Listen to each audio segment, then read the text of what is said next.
Danny. Danny. I'm here. What's up, buddy? Not much. You give the old guy all these tasks to do, and he fails with his technology lack of savvy. I don't know what you expect me to do, bud. I mean, I'm just trying my best, man. Everybody, we are back once again, 2025. The end of June, basically the start of July. Danny Rabelos from the Northwest. Mike Bryant down in Daytona Beach. How are you, my friend? I'm excellent, man. How are you? It's been way too long, and I almost feel like we're cheating on Jimmy. Where's Jimmy? Jimmy is a busy guy. We are smack dab at the start of hurricane season. There is inclement weather all across the country, and the 4th of July weekend is on its way. But I don't know if you were paying attention, Danny, but I don't know if people are more excited about the 4th of July weekend or the 11th weekend, because Hazen is back, my friend. Dude, that is amazing. I don't know. 4th of July is always my favorite holiday, but unfortunately, I'm stuck working it for my last 4th of July. This will be my last 4th of July ever working. So I'll be able to enjoy my holiday. And then that following weekend, I got it's a 3-on-3 basketball tournament that I'm working. But I'm excited. Hazen's coming back. Chief Taylor, Yes. he's always exciting. He is, man. Put it on the poll, please, at OPL Recaps. Are you more excited about the 4th of July weekend or the 11th of July weekend? Engage with us on all our social media platforms. Don't forget, guys, we are on X, formerly known as Twitter, OPL Recaps _official.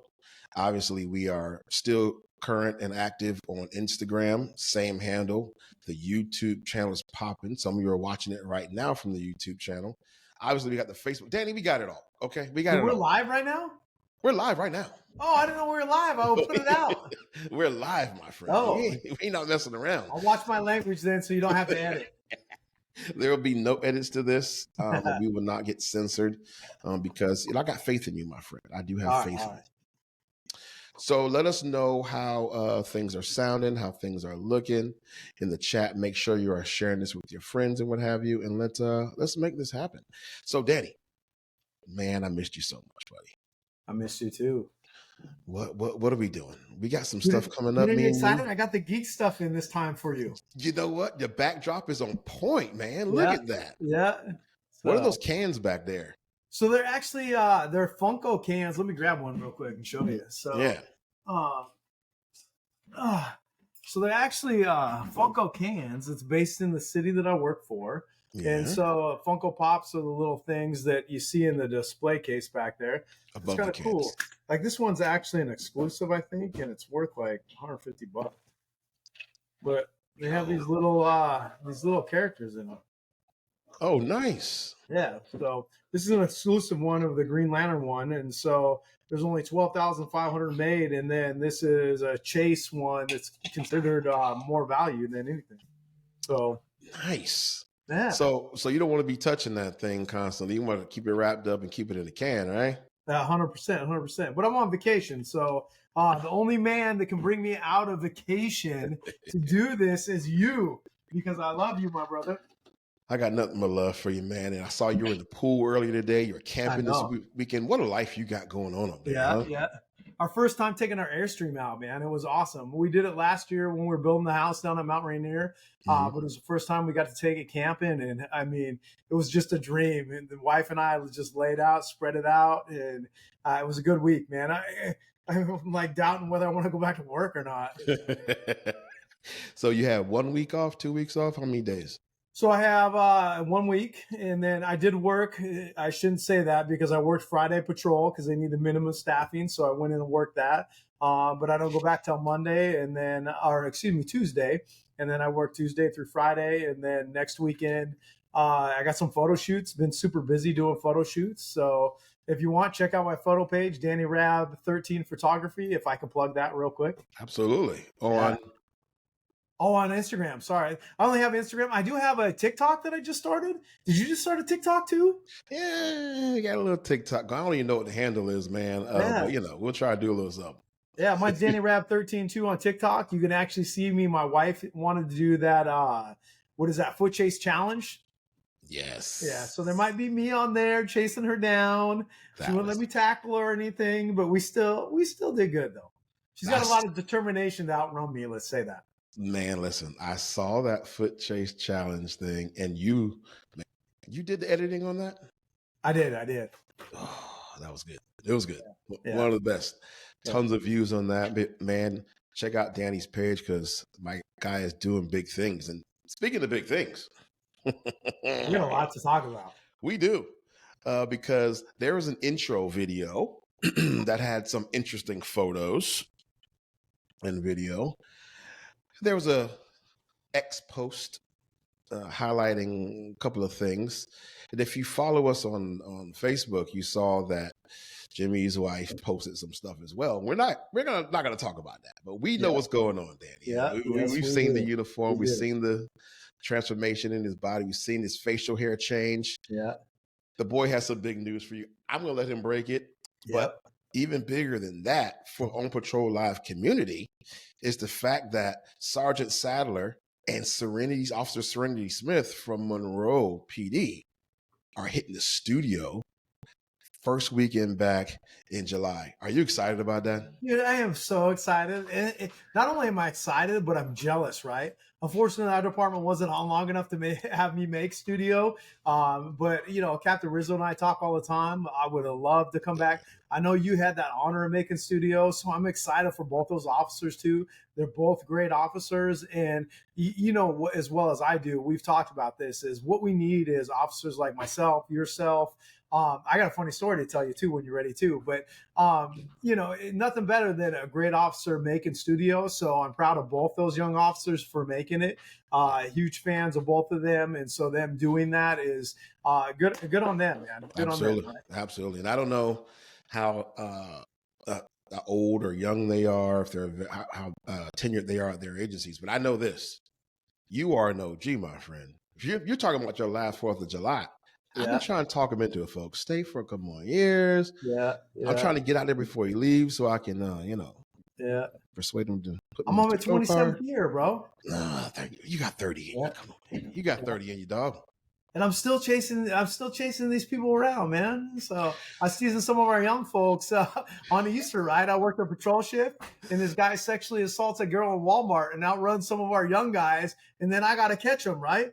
And so then I catch him, and I'm talking crap to the young guys, and then the bad guy starts talking crap to the young guys, and I look at him, and I'm like, bro, you shouldn't be talking crap because I caught you as well. So you're just as bad as them, so you should probably zip it. Yeah, I know that's not the cool story because you gave me a hint about a story. We were talking online the other day. Yeah. And you talking about, is this the same story about the confessions or is it something better? Oh, well, I got 2 stories in for you because I forgot about that one. Hold on. Before we get into that, let me say this, okay? Right. Because a wise man once told me, if you got 2 good stories, you don't have any. Yeah. You got 2? I got 2.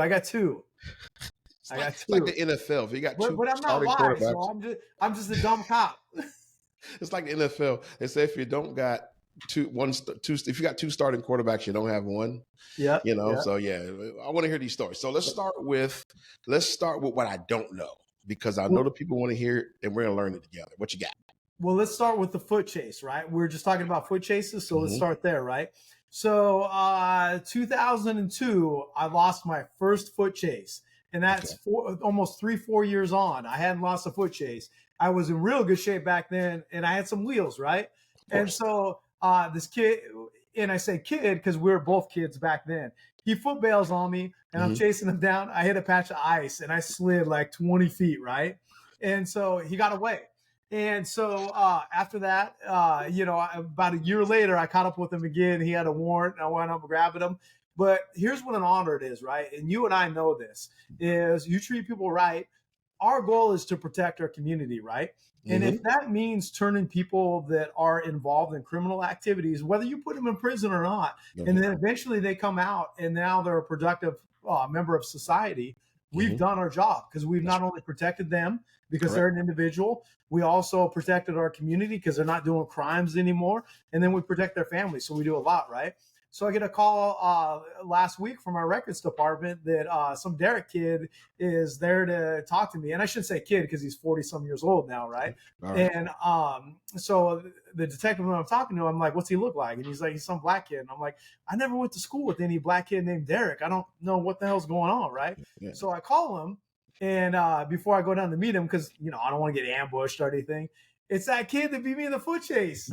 So he has I was one of his biggest inspirations in getting clean, and so all these years later he had seen me on OPL. So he actually had stopped in last year when I was on TV, and I wasn't working that day, and so he was back in my city and wanted to stop by and just give me a hug and say thank you for what I did in his life and stuff. And so we were laughing because his wife is a huge fan of mine, so we took some pictures together. But she says she's like, oh my God, he really outrun you in a foot chase? And I'm like, well, I didn't outrun me. I slipped on some ice. And he's like, oh my God, I remember looking back and just seeing you sliding forever and stuff.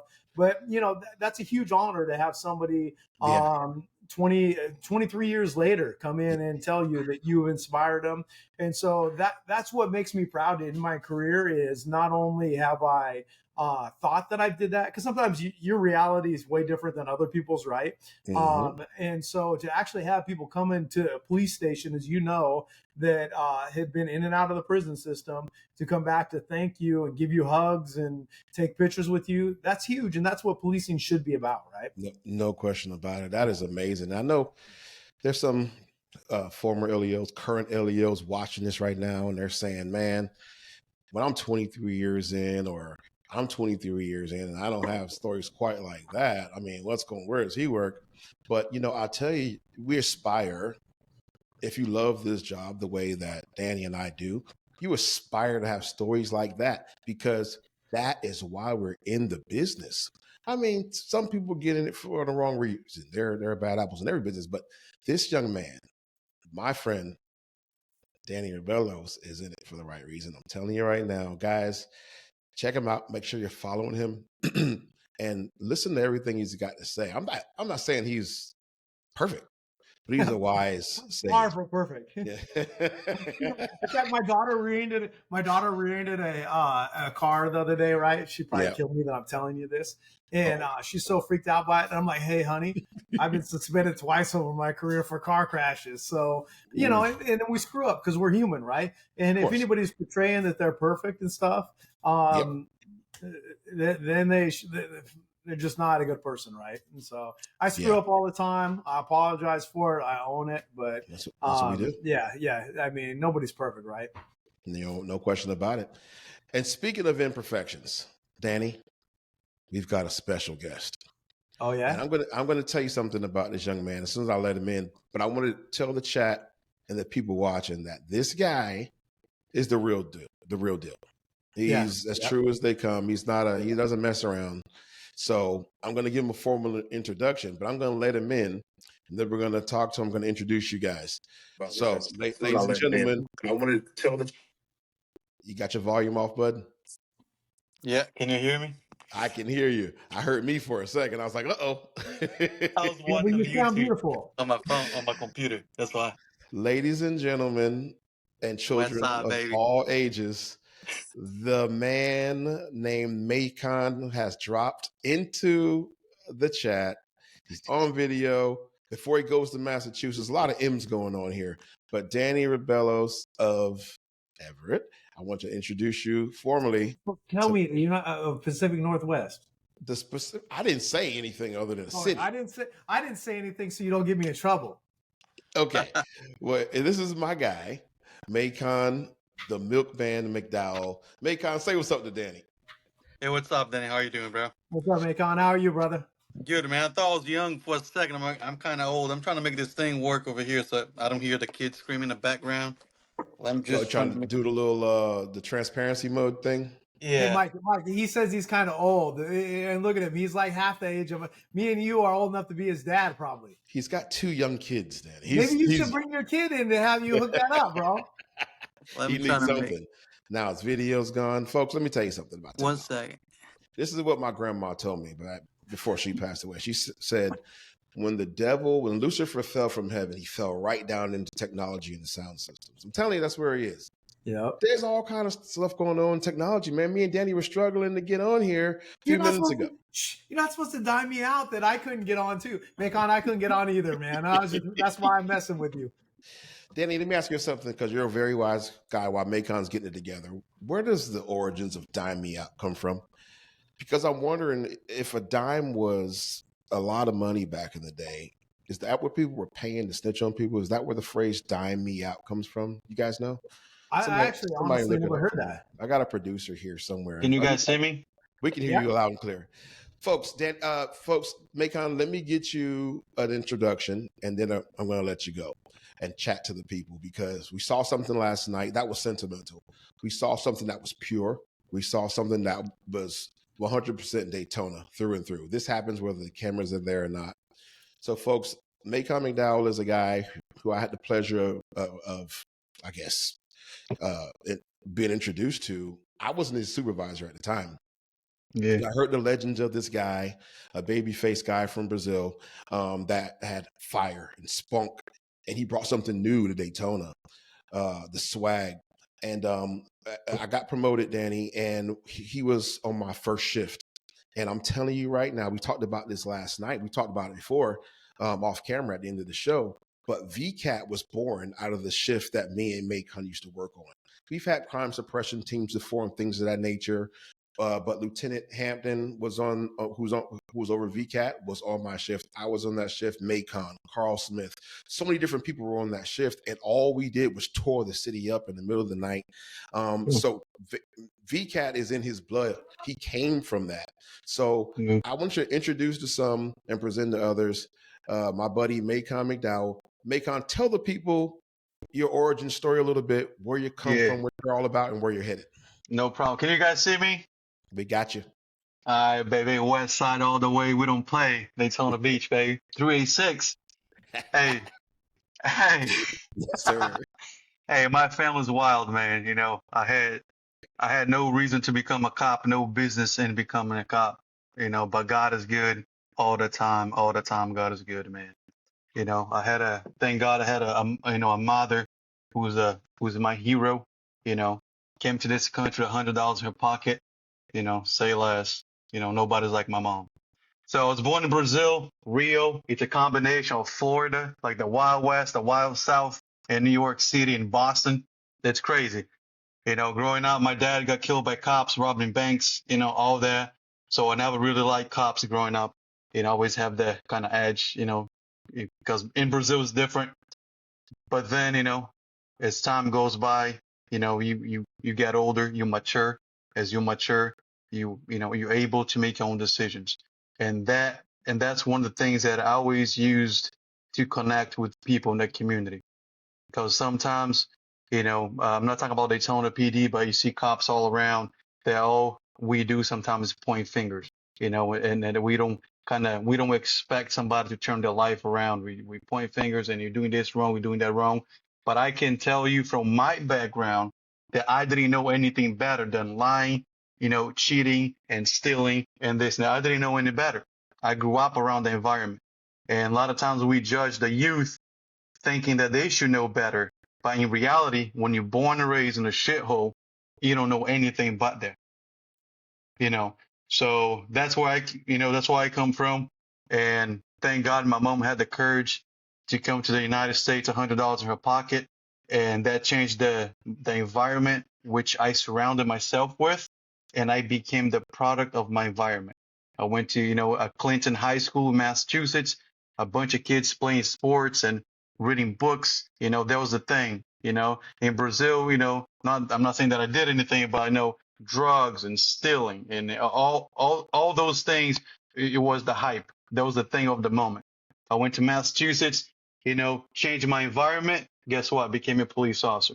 And and they asked me, you know, during my interview why I want to become a police officer. And I always say this. Unfortunately, I always want to be as far as possible from my dad. You know, I want to give it back what he hurt so much. And I feel like with that background, I was able to utilize it and connect to the community and see people in a different light than many people were seeing them. That's how I look at it. But yeah, born and raised in Brazil, baby. Say less. Slums. So, Can I say something to you right now, man? Yes, So sir. you and I came from very similar backgrounds. I hated my dad because of this stuff, this similar lifestyle that you're talking from. And just from hearing that story, not only do I know you're an amazing person, but you're an amazing cop as well. And you're just a perfect example of what we need. Sergeant Brian and I were just sharing the story earlier. I had a guy that I lost my first foot chase to in like 2002-ish. Comes back here 23 years later just because I inspired him back in the day because I treated him right. And I know that you're that same cop. And so as somebody who's 26-year veteran, I want to say thank you. Never change yourself no matter what or where you go, and keep doing that. And I'm proud to leave this profession because I leave in 14 months knowing that there's people like you and Sergeant Bryant there. So please keep it up, man, and bless you. I appreciate you, brother. Thank you. Means a lot, man. this is a total love fest. I tell you what, guys, we love each other. We love these guys. Hey, I have a question. Metaphorically speaking, do the best criminals make the best cops? Metaphorically speaking, because it Yes, seems to yes, me. yes. Not. I wouldn't say so. Sergeant Brown's my sergeant, and we've been through a lot, and he knows me since the beginning. And I always been good at getting guns and getting dope. Always been my thing, man. And people always ask me, "Hey, man, can you train me? Can you show me how to do these jump outs and this and that?" And I was like, "Man, I don't know. I just look at it. I have a feeling in my heart, and I go my gut feeling, and 9 out of 10 times it's right about something." And I think that comes from being exposed to a lot of criminal activity growing up. From people, my family, my uncle stealing cars, all that. My best friends. You just watching the behavior and how they're trying to be slick and lie and all these things. And if you got nothing against it, but when you come from a great family, you will have great attributes that maybe I don't have, which will make the police department better. That's what makes us better, right? You got Sergeant Brian, different background, Danny, myself, 3 people, 3 different background on live. That's what makes us strong. The diversity that makes us strong. Once you lose that, because at the end of the day, we should be the reflection of the community. Oh, no tattoos, no beard. No, dude, the community got beards. The community got tattoos. The community is black. The community is Latino. The community is white. We should look like the community. Always be professional. Have the highest standard. But I feel that I was able to gain those attributes and have that talent because of my background. If it wasn't for my background, ain't no way around it. Just the way you talk to people, the confidence when you do jump outs, right? If you do a jump out, I'm like, hey man, I think you have something. I mean, when you have that confidence, you have the swag, you come out, we're talking about, you see what you saw, ain't nobody can say otherwise. It's done. It's a wrap. They're running because they know you're not bluffing. You saw what you saw, you know what's going on because you know criminal activity. That background, that edge give you so much to build probable cause, reasonable suspicion, whatever you want to call it. That will help you. When you don't get exposed to that, you don't see that, you never lived that life, you never seen it, any shape, form, you don't know what you're seeing it, you don't know what you're looking at. That's why they're looking at you crazy when you're looking at them. Maycon, can I tell you something funny? So my wife's listening right now, and she's like, yes, yes. So here's a funny story, right? When I first started, right, my dad sold a lot of drugs. So I was into drugs and getting drugs and guns off the street, right? And so I had 2 kilos of coke that I just got, right?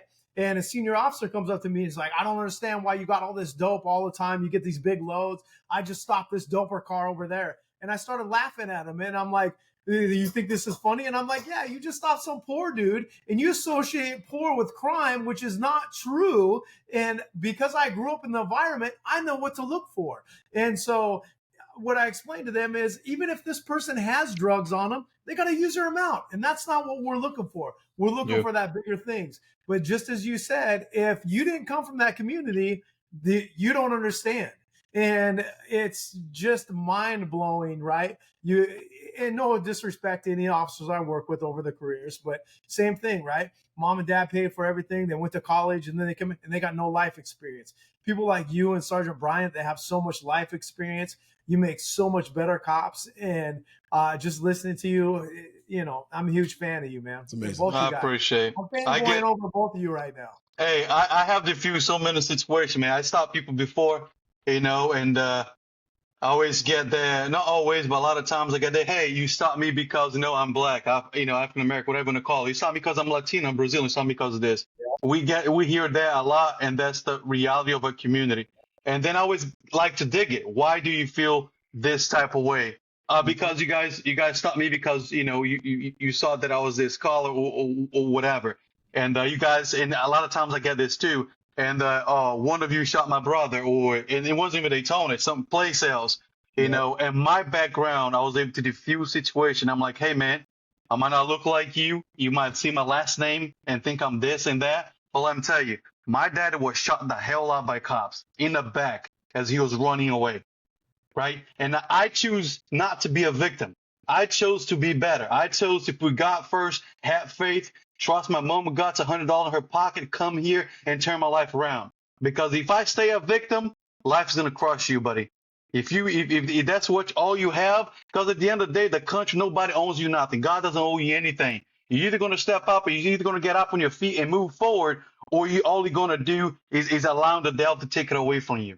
So the victimization, that victim mentality needs to stop for any culture, anybody. I don't care, what walks of life you come from. But with my background, am I happy that I never met my dad in my life because my mom was pregnant when he got shot? My brother was 3.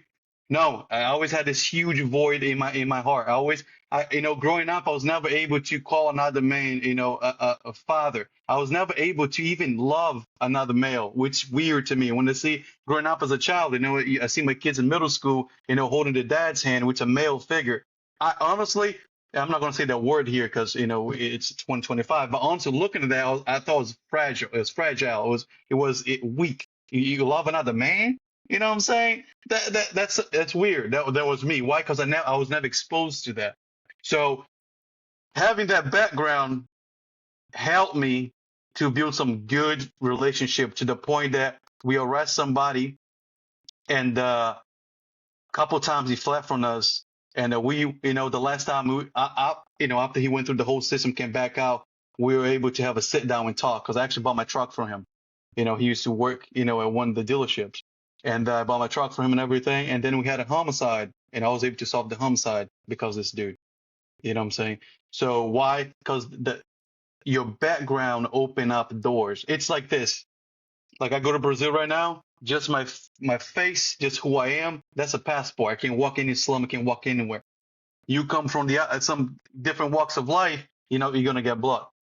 So we gotta you instead of hiding our background, because a lot of cops, not a lot of cops, it's hard to talk about the community. We want to be righteous, perfect. But at the end of the day, you gotta remember humans. There's no way in hell any of you is perfect, ever will be, right? So instead of sometimes hiding the past or hiding this, I don't want to talk about that because I'm embarrassed. Nah, dude, I'm bringing that shit up. I'm gonna bring it up. We're gonna talk about it. You know what I'm saying? Because I'm not gonna be standing over here like I'm over you, looking down on the community like, yo, we much better. You messed up by doing this. I was in the army once, and the captain told me, he said, I will never leave my country to go to any other country. I said, you say this because you never been to Brazil, baby. You never got, you know what I'm saying? You never had a Glock, aim at your goddamn head, you know what I'm saying, stealing the little that you had. You know what I'm saying? You never had to go to the market and steal cookies to eat because you're starving. There's no other way around it. You never had to go through the struggle. You never had to really pray and mean the prayer that you said. A lot of folks been praying, but you're like, if God does it, doesn't do it, it's okay because somebody else is going to do it. But there are prayers and there's prayers. Like, God, if we don't have a breakthrough, if you don't deliver this, I'm done, dude. It's over with. So that faith, that background on a police officer will make you much better than people that never went through it. And I stand on that. Ladies and gentlemen, this guy is preaching. And I want to give props to not only Maycon, Sergeant J. Marr, and all the people that trained him and showed him the way, his family background, his historicity, but also to the people at our agency, our bosses that allow us to be who we are. We're led by the illustrious Chief Jakari Young, who has so graciously put us on this platform. We thank him for that. And our training division, they teach us. Hey, listen, here's the statutes, here's the state law. Now you gotta, there's morals and ethics, and there's the Constitution. You just abide within those things and you'll be okay, right? Staying inside that box. And Maycon Danny, you know this. I know you know this because you've done this. He treads the thin wall, those lines, the outline of that wall so close because he knows. Listen, let me just say this and I'll let you get back to it, Maycon. I know you got to go. You got 2 beautiful babies at the house. That's fine. But check this out, Danny. I was talking to somebody, and you guys are going to relate to this, who works at a bank. And she said when they take them to counterfeit school, they don't show them fake money. They study real money for hours and hours on end. That way, when the fake money shows up, you automatically know it's not real. And this is what we run into with our bad guys on the street. They stick out like a sore thumb. I mean, there's no way they're not committing the crime. And all you got to do is call them out on it. And then they buckle under the pressure of that truth that we're providing to them. And that's where you guys are so good at street cops. And listen, the state of Washington is losing a great one in Danny. The state of Florida and Volusia County and Daytona Beach is losing a great one in Maycon. Maycon, back to the story you're telling me and you're talking about. Is it more of a jump out thing? Because you were always that guy who would be on the side streets looking for the obscure things in the middle of the night. What is it about jumping out? What drives you to do what you do? I love jumping out because you got to be quick with your eyes. You got to be quick. You got to be quick with your questions, answers. As you said, it's that thin line. You know, you're doing everything lawfully, but to build, the probable cause or the reasonable suspicion, you have to be quick. And when you cut that corner, you come around that corner, they're already moving. They're already tossing it. They're doing everything. Last week I stopped a dude in the middle of a drug transaction. He was taking crack out of his mouth. He gave to this guy for $50. So you're like, man, how'd you get that in the act? And I'm like, you got to know what you're looking for. And how. Hold on a second, Maycon. I got to ask you a question, Danny. I got to ask you to say a question. People in the chat, help me out with this question as Danny takes his medication. Should you get a discount? Should you get a discount on your cocaine if your dealer takes it out of his mouth or at OPL recaps? Finish your story. I was going to ask that question. Yeah, that's actually on Patrol Live. Yeah, man. So I like the, so stopping cars and having fleeing cars, it's easy because all you got to do is stop 10, 20 cars a night. Eventually you're going to stop that guy who will flee no matter what. However, but if you want to be good at jump out and master jump outs, there's so much to it. It's a whole art. New cops think that, going to pull up to the corner, you're going to exit your vehicle. Hi, sir. Nah, or they're going to come up to the corner, fast as hell and jump out. Nah, dude, it's quick. Everything's happening simultaneously. As you getting out of the crowd, you got to pick your fights. You got to see what you're going to target, who you're going to talk to, what are you going to say, when you're going to say, your body language. How do you open the doors? Your windows up or down? Did you say anything through the window as you roll the windows up, or as you getting out of the car? Dude, I got so much dope. Just like, all right, man, I'm going to get out you. I didn't do anything. I'm just going to talk to you. You don't want to talk? That's fine. But hey, I'm going to get out of my car real quick. And I open my door.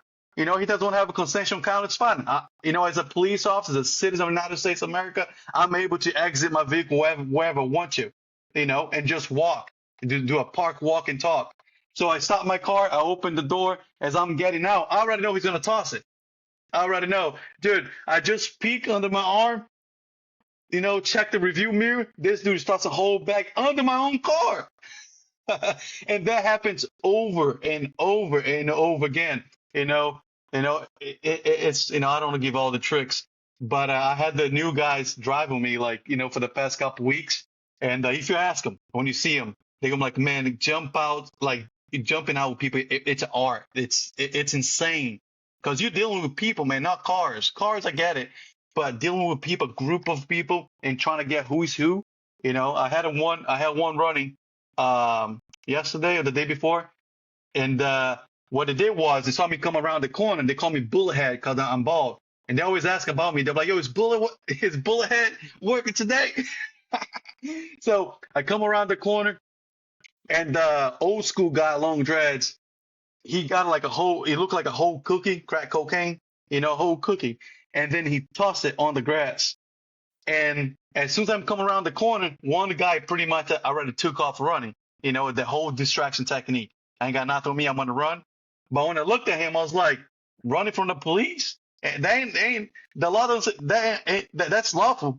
Ain't nothing, you know, ain't nothing against that. You know, if I pull up and you want to walk quick, or you just want to run on the sidewalk, I know it looks suspicious, but to the point I'm going to chase you and do all this craziness, no, maybe I'm going to keep an eye on you and see what, you know, go from there. But so he take off, whatever, and my other guys was down the street, and I was like, man, I got to call this out. And that's why I made the mistake, because I got to call this out so they don't think this guy's running from me because he beat me up or something, because they knew I was down there.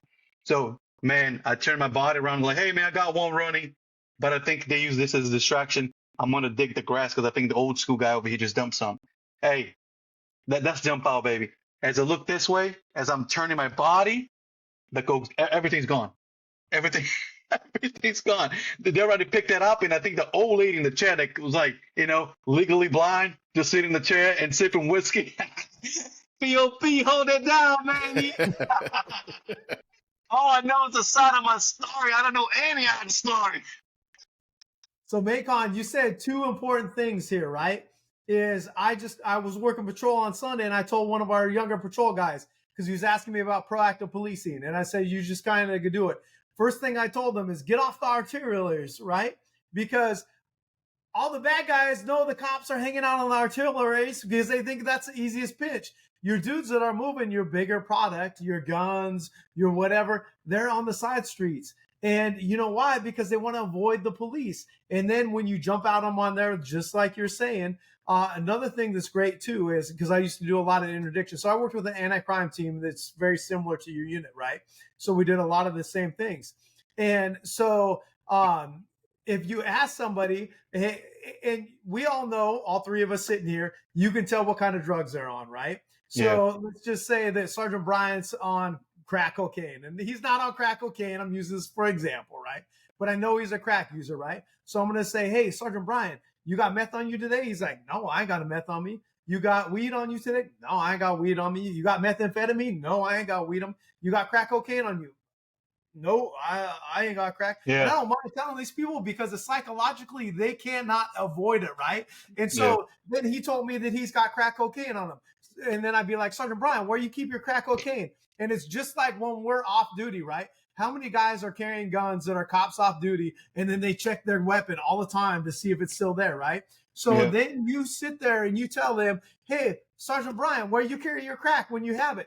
Now you just mind fuck that dude, right? And Sergeant Brian's like, how's he know I got crack cocaine on me? So what's he do? He touches right where his crack cocaine is. And so then I ask him for consent to search. Sergeant Bryant, do you mind if I have consent to search you? In the state of Washington, I don't have to give him failure warnings, but I give them to him because it makes a better case, right? I can tell him, you don't have to allow me to search. You can stop me anytime and you can limit my search. And he's like, yes, sir. And so what am I doing? I'm going straight to where he touched and I'm pulling that crack cocaine out. And you know what he's saying is like, hey, you said I could revoke my consent at any time. Yeah, you're right. You can, but you're under arrest now, so I can search you all up. So you're doing great things, man. Keep doing what you're doing. You'll continue to get great stuff. And I just love listening to you and your stories. And it's so cool to hear somebody do a lot of the same policing, right? That was a great point. I was in Munis this weekend, a couple of days ago, and I said, hey, whenever you do a jump out, if they have in their pocket, a lot of time they're going to tap it. Their hand just go towards it. It's crazy. And he was like, all right. And then, and then this guy actually let me search him. He didn't have anything. And I was like, no method's 100%, but believe it. When they tap it, they go for it. They're going to have it, man. So I trying to explain to him how to cause reaction. Reaction is a huge thing. You know what I'm saying? Yep. You can either watch people's reaction because you're present, or you can provoke reaction. And provoke reaction on bad guys, there'll be 2 hours video about that. Hold up. Back it up just a little bit, because we're not trying to train anybody here, but we're just chopping it up, right? Like we said we do. Say that part again about the reaction. You can either watch reaction, or you can provoke reaction. You got to put out energy, and you're gonna get energy. And if you read the energy correctly, yeah, it's gonna be good. But how you provoke, that's a whole, folks. That's too much. If you go to Instagram right now at entry_team_, you'll see why this man has over 100,000 people followed him. His content is fantastic. He's international with his content, and he drops dimes like this all day long. Go follow entry_team_ at IG. Finish talking, bro. So I told him, hey, all we're gonna do today, I don't care if you think somebody got cracked or not, all we're gonna do is reaction. We're gonna put out energy. The human body is going to react to it, and then we're going to act on it. So a truck coming this way, we're going to westbound, and then we went to turn. I was like, utilize your turns in your favors. As you turning, you can see everything inside the car. You can see the passenger, you can see it all. So as we turn, I was like, you see the passenger, how he's already touching the bag on his chest? And I was like, yeah, you see him he's leaning to the left. He probably got, he's skinny, pale. I was like, he probably got fentanyl or crack. He probably think he got cracked, but it's fentanyl. We talk inside the car. Ask him. We talk inside the car, and we're talking about 2 seconds, right? He stopped at the stop sign. I go over here. I can see the driver no seat belt, passenger seat belt. I can see the furtive movements, right? 2 white dudes, middle age, like 30s. I was like, we're gonna stop him. We're gonna get some. And then he added. He said, actually, I think I stopped. I stopped the driver the other week and arrested him for dope, whatever. I didn't know none of that. But I was like, yo, let's act on the reaction. So I stop the car, get him out of the car. Passenger comes to the rear, and again started going for the left pocket. He can't stop it. And then Muno's like, hey, I'm gonna search the driver. I'm like, no. Search the passenger, because there's a little crack on the seat attached, so we have probable cause, all good. So like, yo, go straight to that pocket so you can see what I'm talking about. Dude, it goes in his pocket, trap him out, fentanyl. We already knew it was going to happen as soon as they passed us. That's police work, man. That's what you get by doing jump outs. Jump outs, you want to be a great cop, you want to do jump outs. You stop the cars late on or whatever, but stop as many bikes, as many people. Get out, not just to arrest people. You get to know people. As you talk to them, you shoot the shit for 30 minutes, they're going to give you some good information, because you learn the behavior. You learn that person, because I know that guy in the corner, he's selling. As you get to know his personality, how he thinks, the way he talks and communicates, now we know kind of how he approached the whole drug deal and how he does everything. So, long story short, I was in this area, and there's a bunch of people. I know they're selling dope, but I know they don't have anything on them, but they're smarter than that. So I'm just chopping it up for 30 minutes. They love me. They're like, Maycon, we love you. From Brazil, you quitting. Yeah, hell yeah, blah, blah. I say, yeah, man, I love you guys too. But listen, I'm going to go to fast lane. I'm going to grab a drink. I'm going to come back and I'm going to arrest somebody. Like, real no. You know what I'm saying? Ask anybody in the corner. I'm real, and I don't bullshit. I don't like to nobody. That's not me. If I say, hey, I'm not worried about this, you have, if all you got is a crack pipe, I'll tag for the truck. I'm not worried about that. If I tell somebody something like that, of course, my sergeant got to prove everything, but I'm going to do everything that I can do to keep my word. That's how I always been like that. And for having that type of behavior, keeping my word, I was able to develop a lot of, friendships and keep arresting people. So anyways, I go to fast lane. I come back, sure as hell, dude in the corner. As soon as I come back, a car pulls up. I go up to the window and go like, give him the crack. Stop playing with me. He said, no, I don't have it. I was like, you don't have it because they already sold it to him. So I told the driver, give him the crack. Somebody got the crack. And it was like, my bad, man, here, give him the crack. I got the money that they use everything. Was, quick, sale pop right there. But the jump outs to me is the beauty of police work, man. That's my thing. The streets, the running, and just getting out and talking, everything, the sense, the smell, everything that comes with it, make you good at. And then when you go to cars, it's much easier because somebody's in the box and you're watching down, you're looking down at that point. Your bird view eyes, everything. Your eyes are quick to see crack in the groove of the seat, little, specks of this and that. And you test and get probable cause, any further movements, you know what to do, how to do it. You're on one, man. They can't stop you because you hang out with them too much that you learn how to read people. Man, you and I got to talk offline because I used to do interdiction. So when you get to the point when you're doing interdiction, I've had people pass out. I've had people piss themselves and shit themselves because they're so nervous because they already think that I know what's going on, but I don't know what's going on. And they told me because I read them, right? And so listening to you is just so exciting and brings back so many memories. And so I love it. Keep doing what you're doing. And then another thing that you said too is I used to go, I hate sneaky cops, right? I'm going to sit out. I'm going to do surveillance and stuff. I go up to dope houses and I knock on the door and say, hey, guess what? My name is Danny Rabelos. Here's what's going to happen. You're going to rehabilitate. You're going to relocate. You're going to incarcerate, or you're going to fucking die. That's your 4 options. Until I got in trouble for saying you die. So then I cut it down to 3. So, but if you can tell people that so they know what you're going to do to them, and then when you go to court later on, the judges, the prosecutors, the defense attorneys, they can't argue anything because I gave them an opportunity to correct their action themselves, right? Mm-hmm. And so then they don't correct it themselves, so they forced me to make those actions. And so what you're saying is you and me, man, I would love to come down and jump in a car with you. Me and you would have a blast all night long. But I'm all about telling people what to do. When I was working gangs, right? Because I work gangs too, right? I would show up and I say, hey, man, that's cool. I'll take pictures with you while you're not doing dirty and stuff. We'll hang out and we'll bullshit. But as soon as you're dirty, I'm putting you in prison, right? Yeah. And they knew that legitimately that was what's going to happen. And why hide and try to be sneaky with stuff, right? You just put it in their face and say, here's the thing. I don't mind if you guys are respectful to me. If you're not doing dirty, then we're not going to have an issue. But as soon as you do dirty, you better look the fuck out because I'm coming for you. And excuse my language. I apologize, Sergeant Brian. I forgot we're live. No, you're good. You're good. But Mayco, I love you. Someday I hope to ride with you or just continue to see you.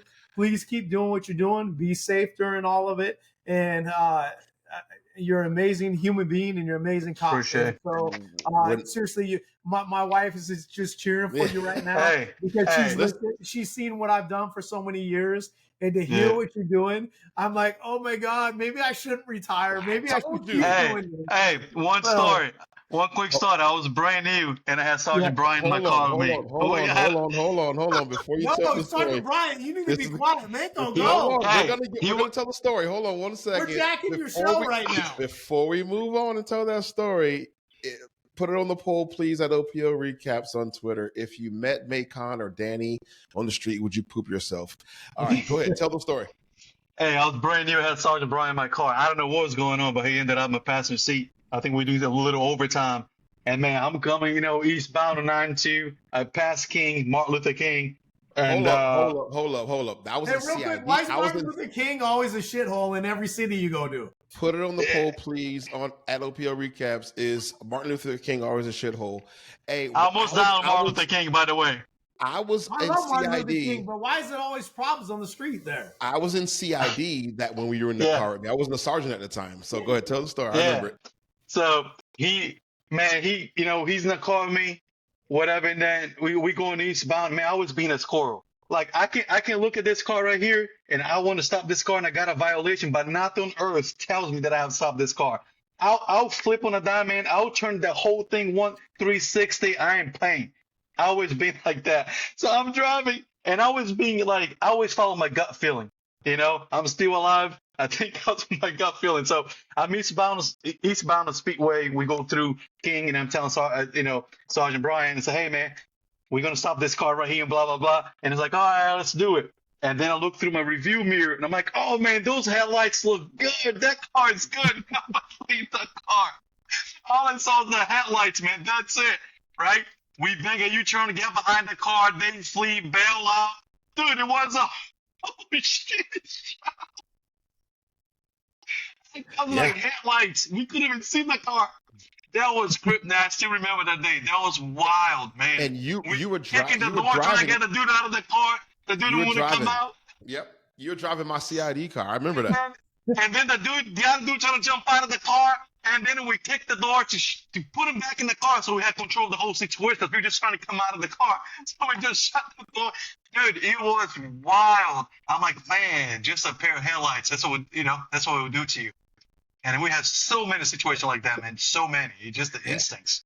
It's amazing. You know? It's amazing. So you want me, Sergeant Brian, you want me to tell you a second story that I had? Because you said, because it relates to a lot of stuff he's talking about. So, Mango, so Sunday I'm working patrol, right? And I get a call to a public storage. I don't know if you guys have public storage, but just a storage warehouse, right? Where you store your stuff, right? And they suspect this guy's burging the other units, right? And it's all about how you talk to people, all your confidence, all that stuff there. So I get there, right? And I'm like, bro, you're burgering these storage units. He's like, no, I'm not. I'm like, bro, I've been doing this job way too long. I said, here's the best option for you. Why don't you tell me how many you've burglarized before I start investigating, and then I nail you with every single one of them? Because what's going to happen is you're going to plead for the one that I know you did, and then you're going to have 30 fucking plus ones come after you, right? And so then you pled to that one, and it's not going to be cleaned up. So he's like, all right. The dude takes me around to 19 different storage units to show me which ones he burglarized and what he took out of each one. And that's all simply because I know how to talk to this guy, right? Yeah. The main thing that you're talking about is communication skills are the key in our job, right? And if you don't know how to talk to a variety of different people, they're not going to tell you that stuff, right?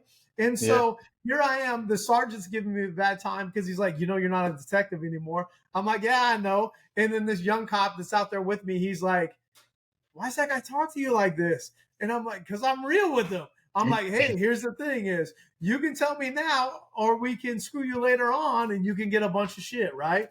And so you make the choice and you give them that choice, right? And I know you do the same thing, right? You make it feel like it's their choice. And if you can make it feel like it's their choice, then they feel a lot better about the situation. And so that's the second story of what happened recently last week is that, I'm working patrol. And to be honest with you, when I'm working patrol minimum crew, I want to Netflix and chill. Apparently Netflix and chill means something that I actually thought differently. So I said that to this guy on this, and my partner's like, do you know what Netflix and chills means? And I'm like, yeah, relax and watch Netflix. He's like, no, that's not what that means. And I'm like, oh, what's it mean? He's like, you want to have sex with somebody. I'm like, oops, no, I don't want to have sex with anybody. I just want to watch TV on Netflix and earn money on the overtime, right? I didn't want to get into this mess. But so anyway, you can't take that cop out of the people that have been doing it for a long time. And I call our detective unit afterwards, and they're like, why are we going to come out when you just got everything for you? And I'm like, all right, that's cool. But it's all about how you talk to people. You treat people like human beings. And believe it or not, people are going to tell you a lot of stuff. They're going to give you consent to search them. They're going to give consent to search your cars. I used to tell, as a narcotics canine handler, I used to tell people, they'd call me, hey, we need your drug dog. And I'm like, did you ask them for consent to search? They're not going to give us consent. Oh, hey, why don't you ask before I respond all the way out there before? Oh, they said we could search. Yeah, it ain't that bad. I agree. People, right? And so, but so many times cops fail and they're afraid to just ask. It's like, hey, man, we're supposed to be confident in what we do. And that's where, Mango, you're succeeding is because you're confident in what you do. So you're like, hey, man, here's the thing is I know you got crack in that car. And then they give it to you because you know.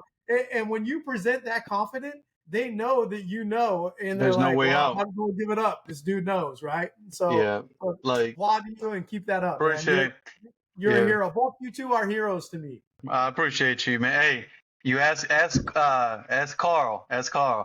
Man, I came up some spots. I'm like, hey, man, it's been a long day. Just give him the crack that you got because we're going to find it. And the dude go like, give him a tube full of crack. I grab it, arrest him. I looked at his friend. Man, what you waiting for, man? Give him the crack. Dude, pull another tube full of crack. Just so his friend get arrested. And he gets arrested too. And then, Carl trying to do the same thing. Carl was like, Carl go around like, hey man, give him the crack. They're like, man, F out of here, dude. We're not giving you anything. And then, you know what I told, Carl? I'm like, dude, it's my accent, dude. One day he listened to me, they're like, man, I think he's dumb or slow. There's something wrong with this kid, so we don't care about him. I'm just playing. And I'm like, whatever. He might be kind of slow, so we're just gonna go with it. And then before you know, man, the Brazilian side kick in. It's over, baby. Well, to be fair, English is his second language. Yeah, it's my third language, baby. Well, you did the military in America, right? Yes, thank How God. long were you in the military? What was your MOS? And talk to us a little bit about the kids, if you can, if you want to. The kids? You saw the kids? Well, you had the military and then your family stuff. Family, yeah. No, it's fine. Yeah, I was fortunately couldn't go active duty because as I was in the military, my mom trying to commit suicide twice, so I had to stay at the house at that point. I couldn't leave. It was a shit show coming home and seeing all the things that I had to experience. Going through high school. So decided to go to the National Guard so I could go to the boot camp and get back home as soon as possible. So I did that for 6 years. Had a beautiful time. Trying to deploy a couple of times, but Obama brought everybody back. Was a shit show. Couldn't deploy.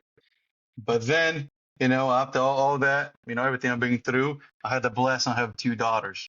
I only have 2 because the second time I was trying to have a boy, but it didn't work out. So I got 2. And then we're trying to have the third, see if we can have a girl. And I'm already feeling it's going to be a girl. But I have 2 girls, man, 2.5-year-old and a 10-month-old. And that's the biggest reason why we want to go to Massachusetts.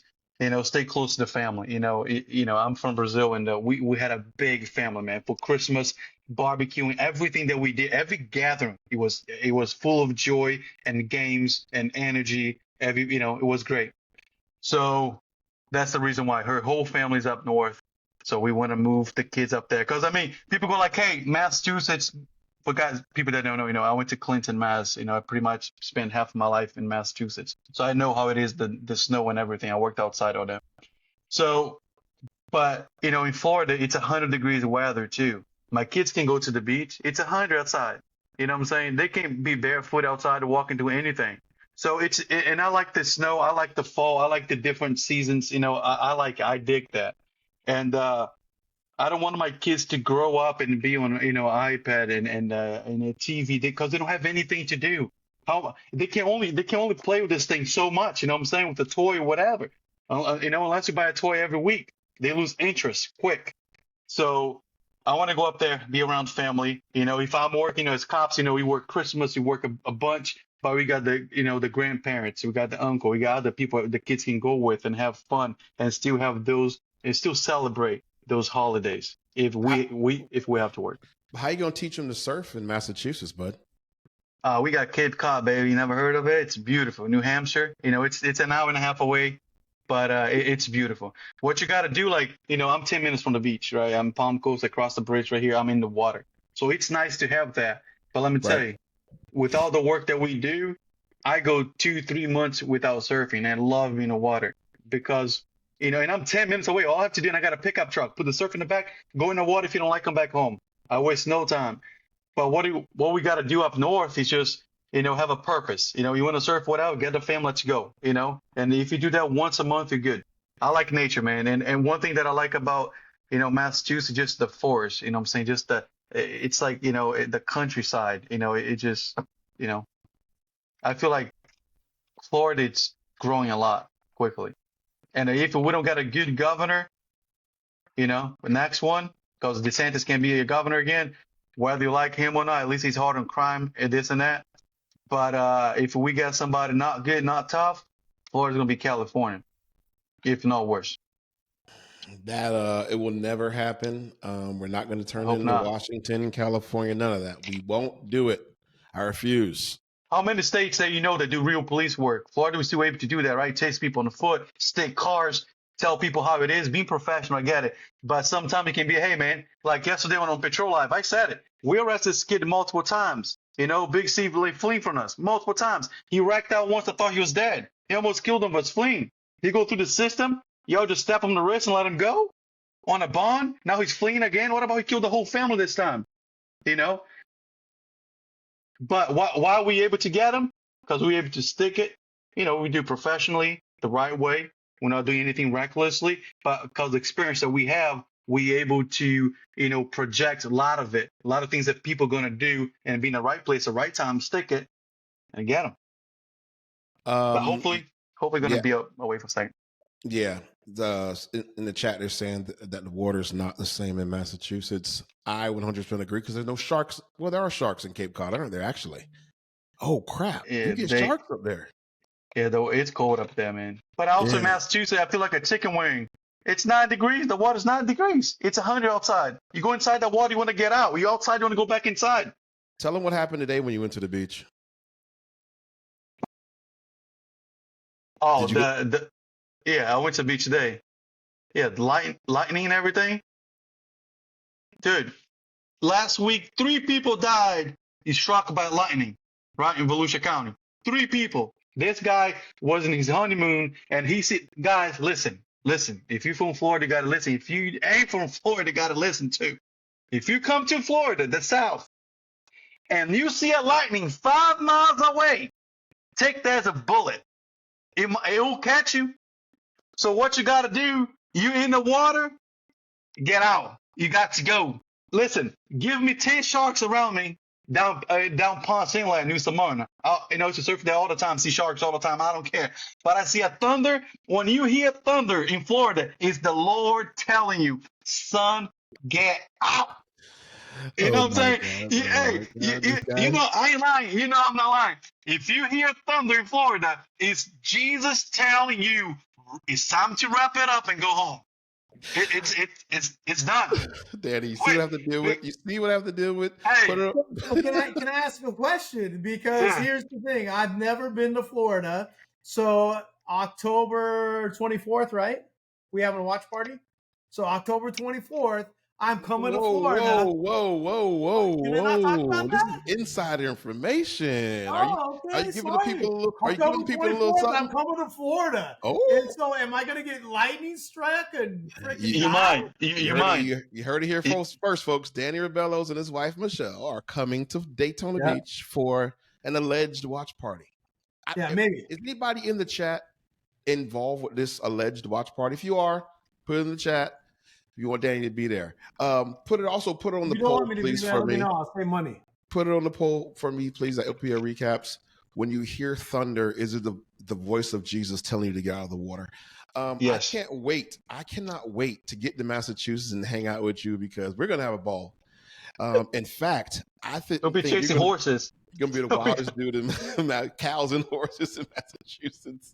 Are you going to be in cop work up there? Can you tell the people what you're doing? Yeah, I'm gonna be in this. It's a much smaller city. I'll be a cop up there.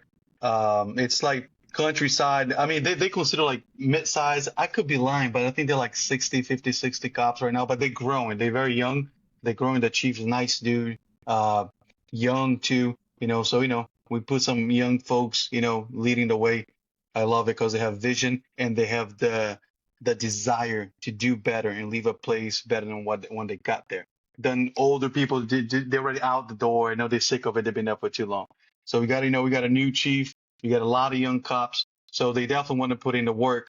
But as I tell people up there all the time, if you guys don't have crime, you guys don't have as much crime as in Daytona, ain't nothing to be proud of. Like, hell, man, we have a homicide every week. No, dude, if you got no homicides, good for you. You guys doing a great job. You guys got a great community. Everything's great. I wouldn't change anything. If I go up there, there's no fleeing cars. I don't believe there's, I don't know, but, there's no fleeing cars. There's none of this craziness. What? Keep it that way. Good for you. How big is the agency? Can you tell us how big the agency is and how old's the chief? Do you know? Pretty young guy? He looks young, man. Chief look good. I'm going to say, man, I could be lying, but Chief has to be like in his 30s. He got to be in his 30s. There's no way he's more than 40. So he's young. But he's no chief young. And how many officers sworn? I think 50 to 60.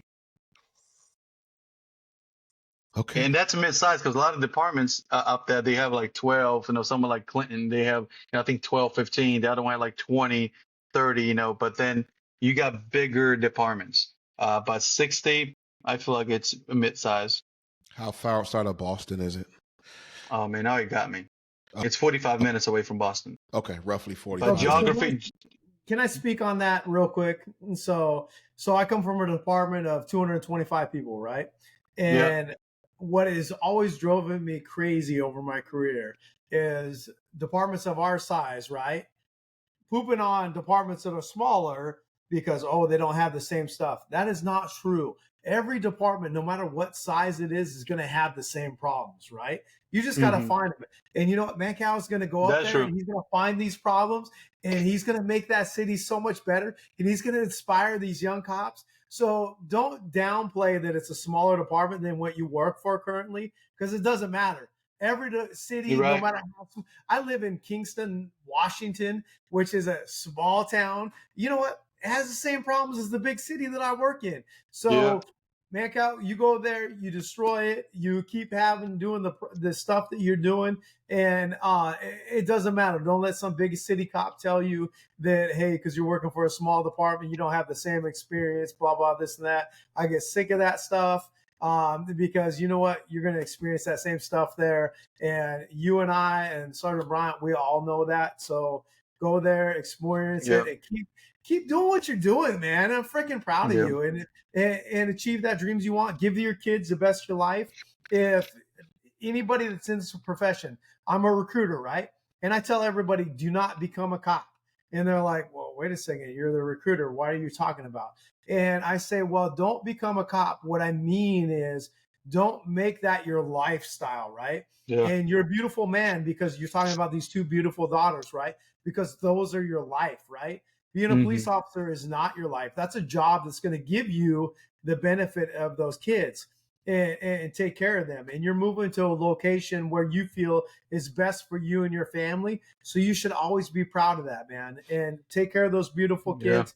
My wife and I have raised 5 beautiful kids. And you know what? I never became a cop. Don't become a cop. Keep the person who you are. And that's why you're a successful cop, is because you've kept the person that you grew up as, right? If you forgot that person, and you don't know me yet, but on this, I got hero sleeve right here, and I got villain sleeve. You know why? It's my reminder of where I came from. I could have been on the hero sleeve. I could have been on the villain sleeve. And I don't treat anybody different. And that's what I hear from you on there. And so you're not only a beautiful person, you're a beautiful cop. Keep that up wherever you go in this country, and be proud of what you do, okay? Yeah, I appreciate you, man. It was a tough decision, getting out of VCAT 8 years pretty much, and SWAT, all this, all the the friendship, and we know everybody, we know the whole city, how everything works. So it's a tough decision. But one thing, I always grew up thinking, God, country, and family, and after having my kids, man, well, hell no, dude. It's a God, family, and country. I'm gonna die for mine. I sacrificed my life to help all the other families. I'm gonna keep doing that. But it's time to look at my family and sacrifice for them. I could be, I was nominated like, officer of the year, third place, whatever, detective of the year. This year, I got, all these things, whether people, like it or not. Some people think it's corny, whatever, but I got it. I deserved it. I worked hard for everything that I got. I put in for CSC for 3 years, didn't get it. I got it my 4th year. I was like, change. I got to, adapt and overcome. I got better and better and better. And the only reason I could do that, because there was somebody else in my house waking up with the kids, feeding, clothing the kids, cleaning the house, working, doing it, while I'm over there chasing bad guys. So it's time to, like, you know what? I lived everything. I almost died. Martin Luther King South. We got blessed AK-47. Gavin got shot. I thought I was gonna die that day. And we've done so much. We've seen so much. It's time to slow down. Whatever up north brings, I'm gonna do a beautiful job like I do over here. Be dedicated and devoted. But it's time to balance it out, because it's out of balance right now. You know what I'm saying? Like, mentally, I know I should be here more, but I can't, because I dedicated so much. I put so much energy here that I'm now enslaved to this. Now it's time to break free, put things in perspective, make a better decision. You're still going to be dedicated, motivated. But as far as, like, don't want to be on SWAT again, on a task force, this and that and that, now we got to take a step back, detach, and make wise decisions. Because the worst thing you can do is a cop, when you burn the bridge, you're like, yeah, I'm gonna be on SWAT, and then a year later, I don't want to do this no more because my family, this and that. You start burning bridges. So the best thing you can do right now is, for me, when I move, is to step back and make the right decision. But one thing I'll tell you, my family is suffering because of this career no more. That's over, baby. That's done with. Y'all got my health, my energy, everything, every drop of sweat, tears, blood. You got everything, right? If that's my Sarge, beautiful Sarge Amar, if it wasn't for him, I wouldn't be here. I put everything on the table. Everything. I got nothing else in me to give out. So now I gotta fill up my cup, right? And start pouring to my family. That's it. That's all I want to do, and watch my kids grow. That's it. And keep that up. And I'm going to tell you this: I retire in 14 months, and I'm very proud of the career that I've done. Right, but my wife has to help me get out of bed in the morning because I'm physically, my body's shot from almost 27 years of proactive policing, and my mind's shot. So I tell people that I'm retiring because could I go more? Maybe I could, right? But my body's shot and my mind's shot from the experiences that I've had here. And but would I tell younger me to go do this profession a million times over, right? And so take care of yourself. You've been through a lot yourself as well. And I'm going to share this openly too. If you need therapy, go to therapy. It's the best thing that I ever did. It saved my life. We can have another discussion about that later on a different episode there. But in 2007, it almost cost me my life because of the work that we do and the environment that I grew up in. So to you young cops and to you as a young father, and I say you're young because you're a lot younger than I am. Yeah, that's fine. But just keep doing it and give this to those kids, man. And I wish I could give this career more, but I can't. I've given this career my body and my mind, and I'm proud of what I've done. And I'm proud to hear you. I'm proud to hear Sergeant Bryant, just amazing people like yourselves continuing this career. You mentioned something earlier. I'm very proud of, I became a cop because I didn't like cops, and I'm leaving this profession better than when I found it.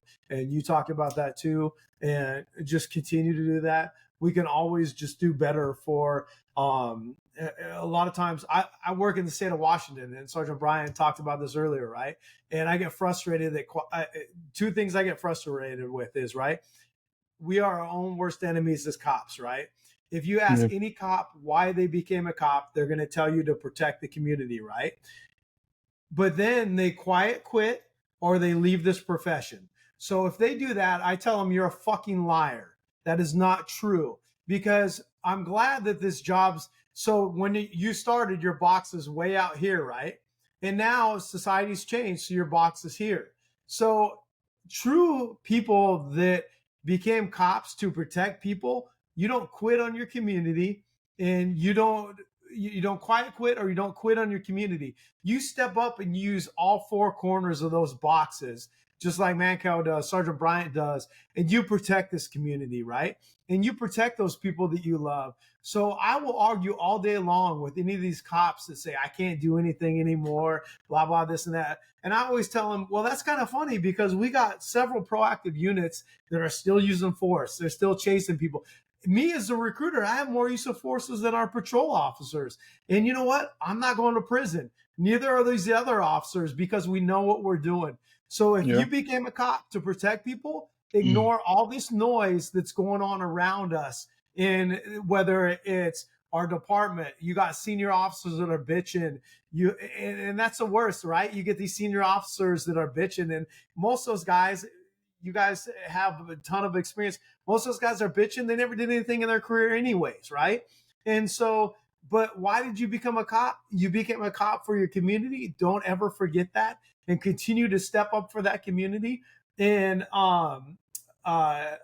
Nubian Jam at the end of the month is African cultural celebration. And every year they invite me there as an officer, and I'm a white officer, right?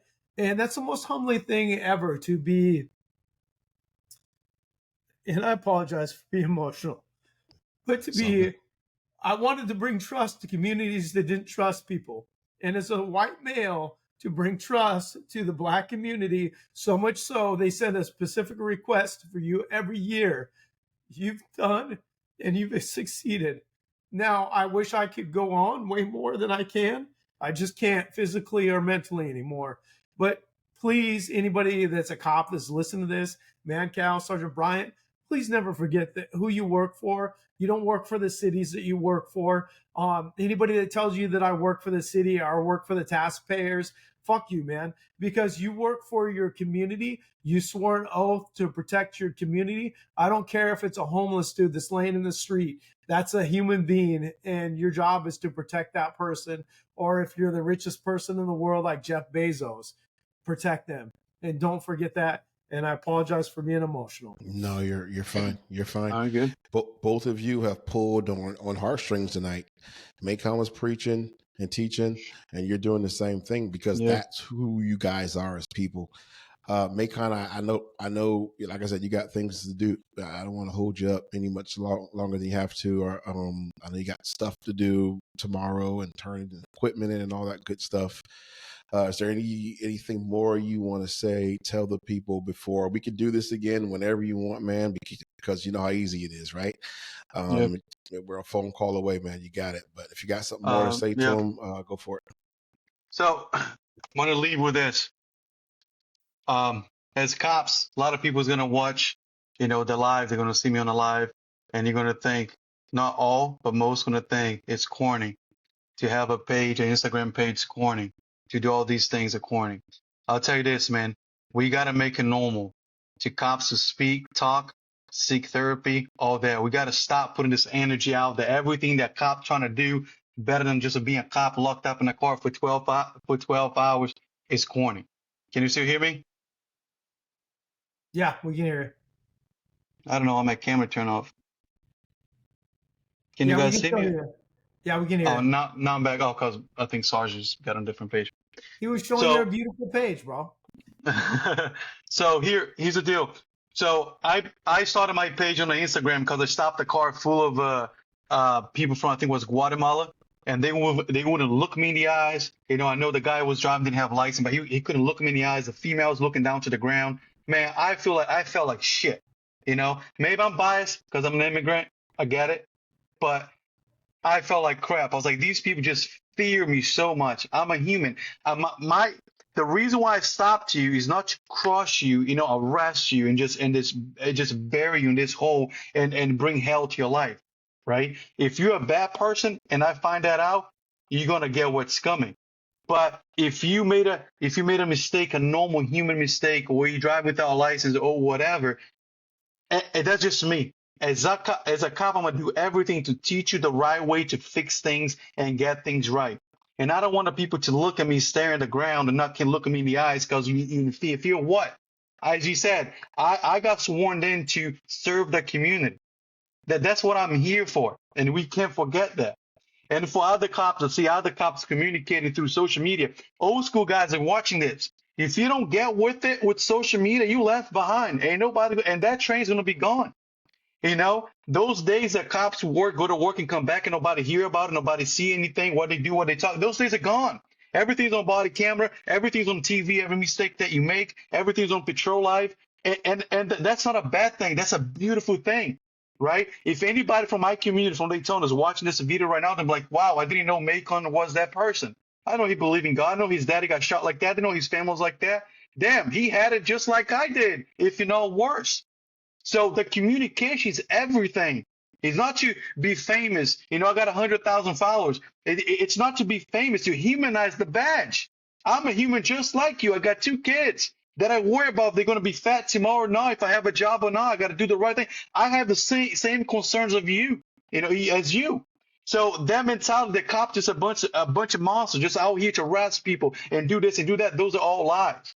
If you're a bad person and you victimize our community, yes, you better believe I'm gonna do everything that I gotta do to put you in prison. And that's my job. That's how I serve my community, right? But also we out here for the community, for the good people, talking, teaching. I hate the mentality of like, he doesn't know this, so I'm gonna arrest him for that because he didn't know. No, man, if I can, I'm gonna use that moment to teach you to not slip up and make that mistake anymore, to be better as a human. But it's not my fault that they don't know the law, they don't read it, they don't keep up with it. That's why they have cops to teach them, to tell them what time it is, what's going on, what you can do and cannot do, and to teach people We can't be doing that just by putting people in jail. So when our chief, he started the Park Walk and Talk, I loved it. He motivated people to get out of their cars and go talk to the community. Because all cops do is driving around all day long with the windows up. What are you doing? You're not going to catch bad guys with the windows up. You're not going to catch bad guys doing no jump outs. And you will not build a good relationship with the community with your windows up. If you're not accessible and you don't want to be accessible to the community where they have no access to you, then you shouldn't be a cop. You should be in a private sector. You should be CIA. You're in the wrong profession, bro. That's how I look at it. So, well, listen, Danny, first and only member of VCAT be on the show so far. Not the last, I don't think. This isn't the last time we're going to have him because he's got knowledge. He's dropping gems all over the place.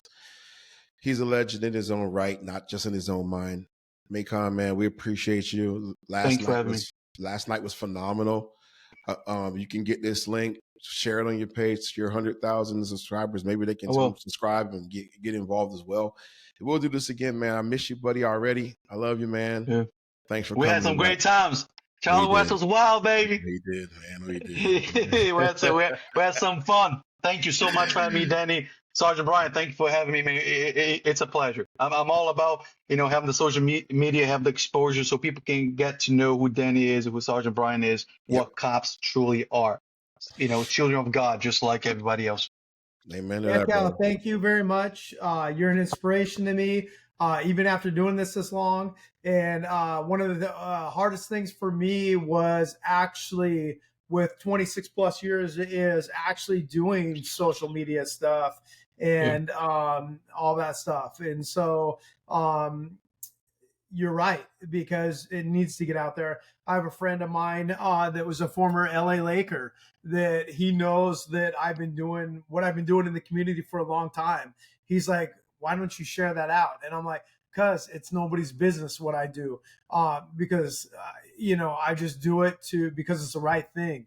But you're 100% right. Is even the old farts like me and the old school guys, you should be out sharing this, and you should be inspiring that next generation. So keep inspiring the next generation. Keep doing what you're doing.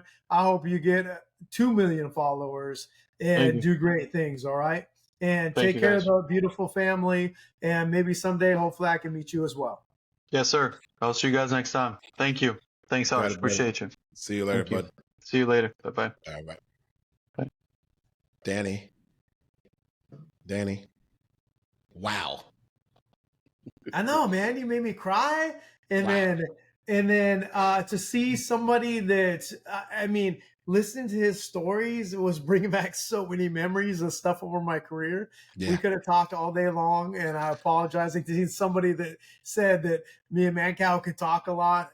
I was pumped. That what a great guest for you, man. Just an amazing man. Listen, the PD is full of those people like that, but he's unique. He really is. But time out. I'm going to say something first. All right. Go ahead. Because one, you made a special appearance on OPL again last week or the week before. But and I'm truly going to say this is, that I love you not only as a brother through my heart, but I'm a huge fanboy of you. And I truly mean that. I don't know what you see in me. I'm just a dude doing a job, but to watch you do what you do, you're the person that inspires McDow. You're the person that inspires the younger generation as a sergeant, as a leader. So please keep doing what you're doing. Because how many years you got on now? 14 years. Okay, so you got a lot more years to inspire and promote through. So please keep doing what you're doing, because you are truly an inspiration to not only younger officers, but older officers. So I'm proud to call you my friend. Maycon. Man-cow, same thing. Yeah, blew my mind. Maycon, Mango, Maycon, Man-cow.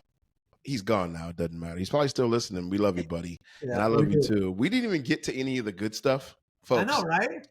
Folks, this is the beginning. We're going to try to get at you weekly going forward. We had on the docket tonight, guys. We wanted to talk a little bit about alligator Alcatraz. We didn't get to that. Next week. We wanted to maybe talk about, some of the laws that just passed, birthright citizenship stuff they're talking about, no kings, the war, the protest, you know what I mean? We want to talk about that, but I really want to get into one thing that blew my mind last night. There was a traffic stop last night and a guy had urine in his car. We know what that's for, but he told the officer who stopped him he had the urine because he had fetishes with urine. And I couldn't help but think about R. Kelly, which led me down the rabbit hole of the Diddy trial. And we didn't get any of that either. So I suppose, since we've already a little bit long in the tooth here tonight, or almost an hour and a half in, that we can get to these things later. I mean, next week there's no show, so the people need us. Do you think so, Denny? Well, one thing you didn't talk about is Vegas, and maybe next week we talk about what potentially could happen in Vegas. First of all, Vegas sucks on the show. Can we start there? Yeah. I'm not disagreeing with you there. Man, that's brutal. Can I say something real quick? Did you see that their union president, right? Mm-hmm. Their union president comes out and says that they need royalties from the show to pay their officers. No. Okay, that's the biggest joke that I've ever heard. Mm-mm. I was so excited that I have been a different police officer for 26 years, right? I was so excited not only to present what I do as a police officer on this show, to not only inspire other cops, but inspire communities for trust. And then you want to say that we need royalties? Shit, I don't need no royalties. I'm already making good money for what I'm doing.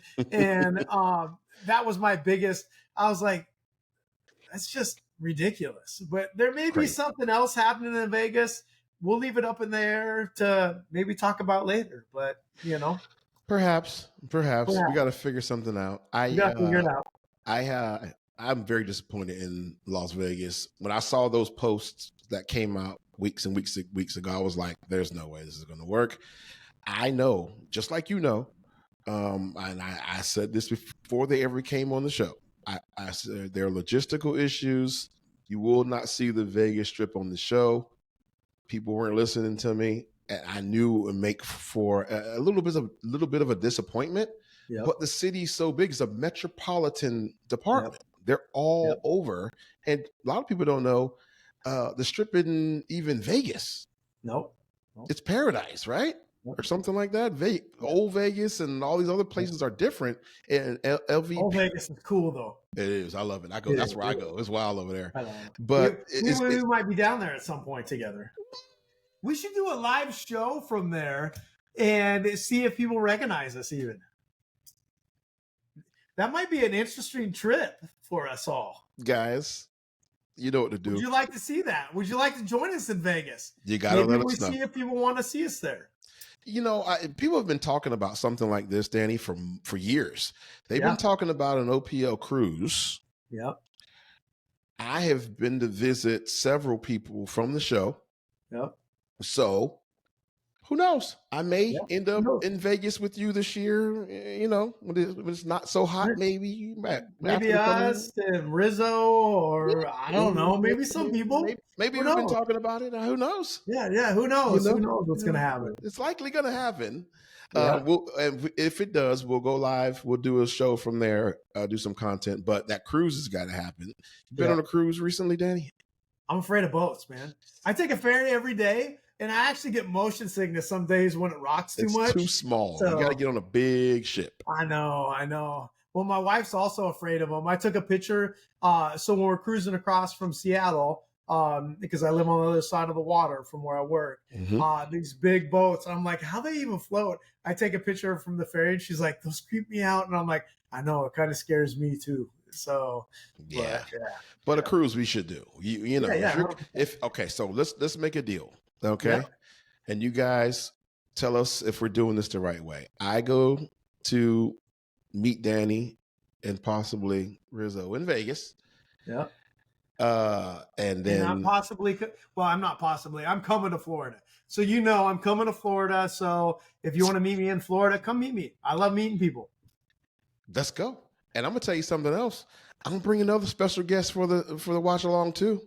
Sweet. It ain't just you. Sweet. It's not just you. So I ain't nothing special. So bring more people. Oh, you're special. You're special to me. No. I'm just a dude doing a job. You're doing a great job. I love you, buddy. I miss you already.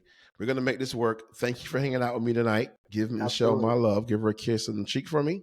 Yep. And we'll work on next week in a couple of days. Yeah. Fair? Hey, I want followings like McDow. So I have a photography. I'm going to promote. I'm going to be selfless right now. Do it. Well, I have a photography page. I do photography. It's Danny Rab 13 Photography. Feel free to follow it. On Instagram. Or I have Ruby 11. Ruby 11 on Instagram. Yeah, on Instagram. And there is one that's private, but that's for my family and stuff. But please follow me. I also like to share out what I do in policing. I've been doing it for a long time. One of our officers was teasing me about some incident with our Hispanic community recently. And I'm like, man, I've been doing this shit before it became popular. And I shared a video with them from, I was working at Quinceanera. I want to say it was in like 2013. I was dancing with the mom and I was dancing with the daughter before all this stuff was cool, because you know what? That's what gets you involved in the community. McDow said some important things is I drive with my windows down. I get out. I talk to people because you know who we work for? We work for the community. You work for them. That's right. You see some cool stuff on my page like that.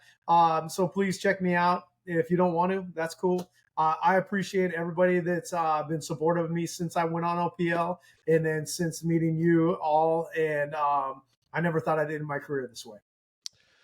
Well, we love it. Make sure you follow Danny. Make sure you follow us on all of our social media platforms. We're coming back. Hey, listen, I'm going to say TikTok. this. Did you announce your TikTok? I don't even know what it is. Do you know what yours is? Next week. Danny Rab 13 on TikTok. Danny Rab 13 on TikTok. You actually see my wife try to run from me. It's pretty funny watching her face, the dedication. I mean, she is dedicated. I gave her a huge lead and I started in the car, but the poor girl just, unfortunately. And you're old and broken. Run at my age. And you're old and broken. Let's not forget about that part. Yeah. Listen to me. Look me in my eyes, folks. Hear me and hear me very well. Tell all of your friends. The dates are coming out for the Daytona meet and greet / watch party year 3. It's happening. Okay. Be ready. I'll be there. All right. We're going to have special guests, food. It's going to be a great time. We're going to watch the show. We'll probably get another shout out from the show. Be ready. All right. Yeah. We love you. We've talked too much. Our voices are gone and we got to go enjoy our family for the rest of the night. Danny, see you in the next one, buddy. I love you, brother. And you keep doing what you're doing. I can't believe you're even entertaining having me here. Of course. Come on, man. Don't do that. I'm being serious, man. You're to me, you're a hero, bro. All right. I love you, buddy. And don't ever forget that. Just keep being the hero you are. I'll never forget it. You are the man, buddy. All right, brother. We'll talk to you soon. Talk to you later. Bye. Peace out. All right, bye.